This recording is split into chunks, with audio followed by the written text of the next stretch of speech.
Students, आज मैं कृतिका पढ़ाने जा रही हूँ। कृतिका में फर्स्ट चैप्टर है माता का आंचल। शिवपूजन सहाय के द्वारा लिखी गई यह कहानी जो है उसे मैं आज पढ़ाने जा रही हूँ। देखिए, पहले कहानी पढ़ाने से पहले मैं आपको सहाय के बारे में बता देती हूँ।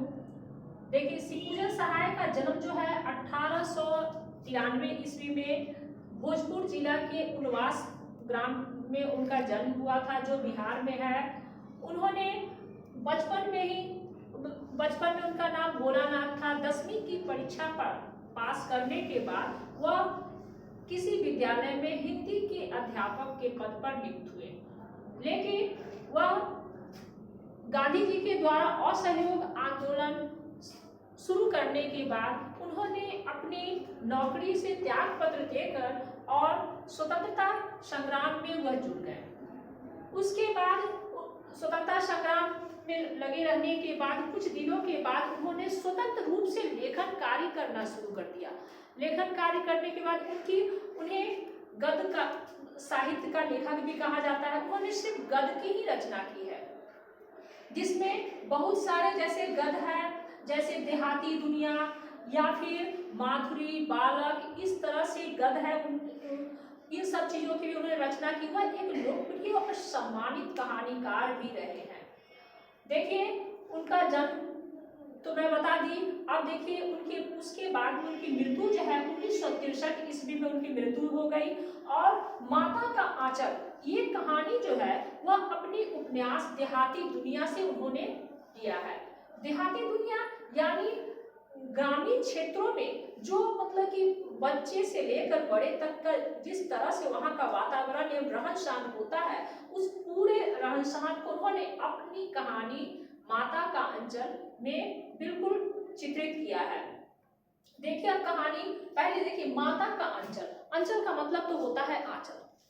तो माँ का आंचल, देखिए माँ का आंचल जो है वह बच्चों के लिए कैसा होता है इस कहानी में बताया गया है। इस कहानी में देखिए लेखक क्या कहते हैं।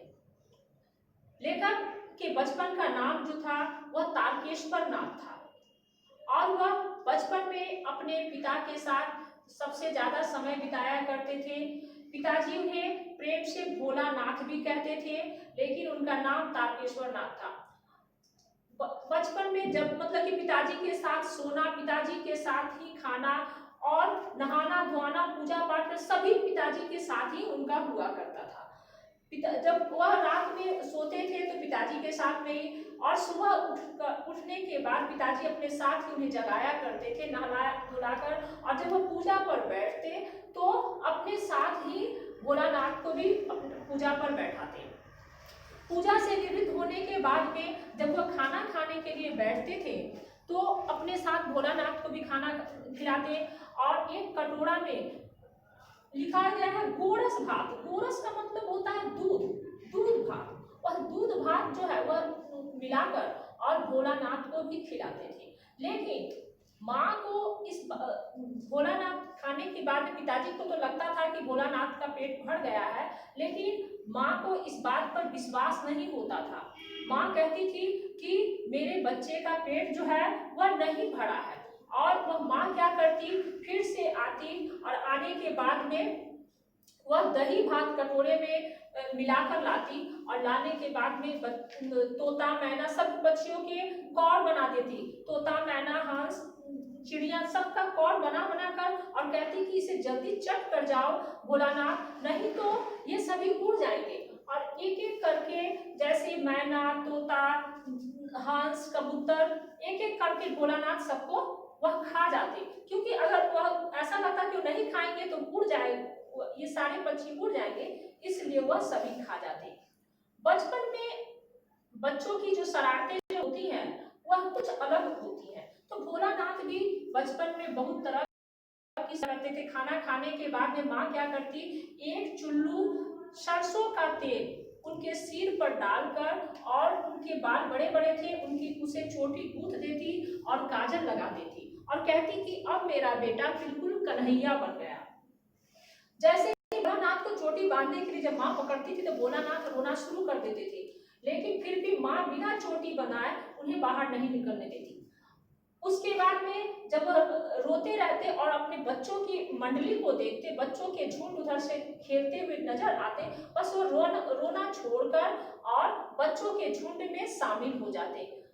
उनके घर के बरामदे के चबूतरे का एक कोना वह नाटक घर बनता और हर दिन एक तरह तरह के नाटक, कभी खेती होती, कभी मिठाइयों की दुकान सस्ती, कभी बारात जाते। इस तरह से मतलब कि वह बच्चे जो है वह खेती करना, वह खेलना शुरू करते। मिठाइयों की दुकान जब सस्ती तो गीली मिट्टी के बतासे बनते, रसगुल्ले बनते, जलेबियां बनती और उसके बाद में मिट्टी के ही बर्तन होते और ये सभी बनाकर बच्चे जो है बनाते और साथ में बैठ जाते पंक्ति में उसे खाने के। जब बच्चे पंक्ति में खाने के लिए जब वो बैठ जाते तो भोजन भी पकता था। तो बीच में पीछे से पिताजी आते और पिताजी कहते कि क्या भोलानाथ भोजन पक गया। बस बच्चे क्या करते कि पिताजी को देखते ही हंसते हुए सारे खेल बिगाड़ कर और वहां से भाग जाते थे।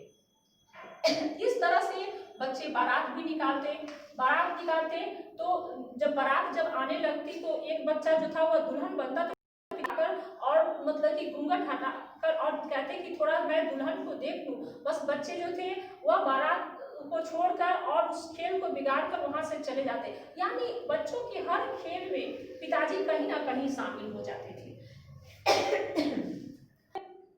बच्चे खेती करने लगते, वह जोतते बोते और जब फिर उसके बाद में जब फसल तैयार हो जाती तो उसके काटते ओसाते और सब करके जब तैयार रखते तो पिताजी आते, कहते कि भोलानाथ इस बार की खेती कैसी रही।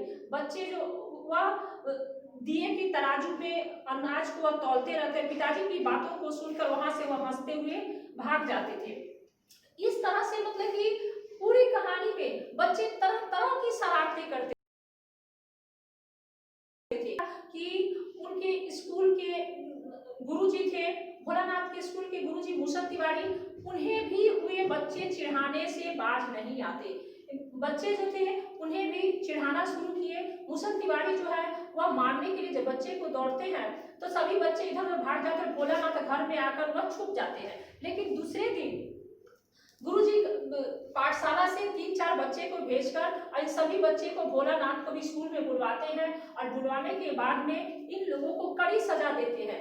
भोलानाथ जब रोना जब शुरू करते हैं तो यह चुप ही नहीं होते हैं। फिर पिताजी को खबर जाती है, पिताजी और जाने के बाद में भोलानाथ को चुप करवाते हैं और अपने गोद में लेकर पाठशाला से चलने लगते हैं। जब पाठशाला से जब चलने लगते हैं तो देखते हैं कि कुछ बच्चों के झुंड जो है वह खेलते हुए आ रहा है। भोलानाथ जो थे वह बच्चों के झुंड को देखकर रोना धोना सब भूल जाते और पिताजी की गोद से वह उतरकर और वह बच्चों के झुंड में शामिल हो जाते हैं। उस दिन बहुत बारिश हुई थी, इसलिए सभी बच्चे जो थे वह आम के बगीचे में आम तोड़ने के लिए गए। उसके बाद में वहां से थोड़ी दूर पर एक जगह चूहे की बिल में ये लोग पानी डालना शुरू करते हैं। जब चूहे के बिल में जब पानी डालने लगते हैं तो उसमें से चूहे तो नहीं निकले लेकिन सांप निकलते हैं। जैसे ही सांप निकलते हैं बस ये सभी बच्चे वहां से गिरते पड़ते, हाथ पैर किसी के हाथ फूटते हैं, पैर छिलाते, इस तरह से गिरते पड़ते सभी वहां से भागकर भोलानाथ बिल्कुल बेतहाशा वहां से भागता हुआ सीधे माँ के आंचल में जाकर वह छुप जाता है। पिताजी बरामदे पर बैठे रहते हैं, वह कितना भी बुलाते रह जाते भोलानाथ को क्या हुआ, लेकिन पिताजी की एक भी बात ना सुनते हुए सीधे वह माँ के आंचल में जाकर छुप कर रोना शुरू कर देता है। माँ भी डर जाती है कि आखिर उनके बेटे को क्या हुआ। माँ बार बार पूछती है कि क्या, लेकिन वह कुछ भी नहीं बताते। इतना डरे रहते हैं कि मुंह से सांप भी नहीं निकल पाता है। माँ घबरा जाती है, पूरा हाथ पैर जो फूटा हुआ है यह देखकर, खून से लहूलुहान है यह देखकर माँ बहुत घबरा जाती है। माँ हल्दी पीसती है और भोलानाथ के हर जगह जहाँ जहाँ मतलब कि फूटे हुए हैं कटे हुए हैं उस सभी जगहों पर हल्दी का लेप लगाती है और माँ रोना शुरू करती। पिताजी भी बरामदे से उठकर आंगन में आते हैं और बार बार कहते हैं भोलानाथ को क्या हुआ, बार बार उसे उठाने की कोशिश करते हैं लेकिन माँ के आंचल को छोड़कर भोलानाथ वह पिताजी के पास नहीं जाना चाहता है। ये सभी देखकर माँ बहुत डर गई कि आखिर उनके बेटे को क्या हो गया है। लेकिन थोड़ी देर तक भोलानाथ ने बिल्कुल अपनी सांस को रोके हुए और माँ के इस तरह से इस पूरी कहानी में लेखक ने यह बताया है कि भले ही बच्चा दिन भर कितना भी अपने पिता के साथ में वह घूमे फिरे खाए पिए सब कुछ करे, लेकिन बच्चे को सच्चा सुख एवं शांति माँ के आंचल में ही मिलती है। माँ के आंचल में बच्चे को हर कष्ट से निवारण होता है। वह कितना भी कष्ट में होता है, लेकिन जब माँ के आंचल में वह जब बैठ जाता, माँ के गोद में जब वो बैठ जाता है तो ऐसा लगता है कि दुनिया की सारी खुशी जो है, सारी प्रसन्नता जो है उसे माँ के आंचल में, माँ की गोद में मिल गई है। इसलिए इस पूरी कहानी में माँ के आंचल के को महत्व बताया गया है कि दुनिया की सारी खुशी, सारी सुख शांति जो है बच्चों को माँ के आंचल में ही मिलती है। देखिए, ये तो मैं आप लोगों को शब्दार्थ भी लिखवा दी। इससे पहले मैं चैप्टर और भी चैप्टर आप लोगों को पीडीएफ बनाकर भेज चुकी, जो पीडीएफ के माध्यम से आपके पास में गया है।